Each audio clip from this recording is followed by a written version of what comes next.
September 16, 1916ರಲ್ಲಿ ಮದುರೈನಲ್ಲಿ ದೇವದಾಸಿ ಸಂಪ್ರದಾಯದ ವೀಣಾವಾದಕಿ ಷಣ್ಮುಖ ಒಡಿಯೂ ಅವರ ಹಿರಿಯ ಮಗಳಾಗಿ ಎಂ.ಎಸ್. ಸುಬ್ಬಲಕ್ಷ್ಮಿ ಜನಿಸಿದರು. ಇವರ ತಂದೆ ಸುಬ್ರಹ್ಮಣ್ಯ ಅಯ್ಯರ್ ಸಂಗೀತ ಕ್ಷೇತ್ರದಲ್ಲಿ ಪಳಗಿದ ಕುಟುಂಬದಿಂದಲೇ ಜನಿಸಿದ ಇವರು ಬಾಲ್ಯದಲ್ಲಿ ತಮ್ಮ ತಾಯಿಯಿಂದ ಸಂಗೀತದ ಆರಂಭಿಕ ಪಾಠಗಳನ್ನು ಪಡೆದಿದ್ದರು. ಶ್ರೀನಿವಾಸ್ ಅಯ್ಯಂಗಾರ್ ಮತ್ತು ಎಂ. ಸುಬ್ರಹ್ಮಣಿ ಅಯ್ಯರ್ ಅವರು ಇವರಿಗೆ ಸಂಗೀತವನ್ನು ಕಲಿಸಿದರು. ಸುಬ್ಬಲಕ್ಷ್ಮಿಯವರು ಸರಳತೆಯಿಂದಲೇ ಹೆಸರುವಾಸಿಯಾಗಿದ್ದರು.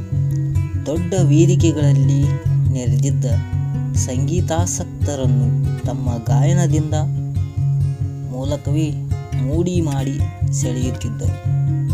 ಧಾರ್ಮಿಕ ಭಕ್ತಿ ಅವರ ಮುಖ್ಯ ಪ್ರೇರಕ ಶಕ್ತಿಯಾಗಿತ್ತು. ಭಾರತದ ಮೊದಲ ಪ್ರಧಾನಿ ನೆಹರು ಇವರನ್ನು ಕ್ವೀನ್ ಆಫ್ ಸಾಂಗ್ ಎಂದು ಕರೆದಿದ್ದರು ಮತ್ತು ದಿ ನೈಟಿಂಗಲ್ ಎಂಬ ಬಿರುದು ನೀಡಿದ್ದರು.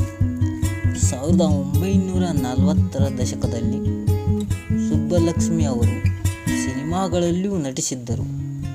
ರಾಮನ್ ಮ್ಯಾಗ್ಸೆಸೆ ಪ್ರಶಸ್ತಿಯನ್ನು ಪಡೆದ ಮೊದಲ ಭಾರತೀಯ ಸಂಗೀತಗಾರ್ತಿ ಎಂದೆನಿಸಿದ್ದರು.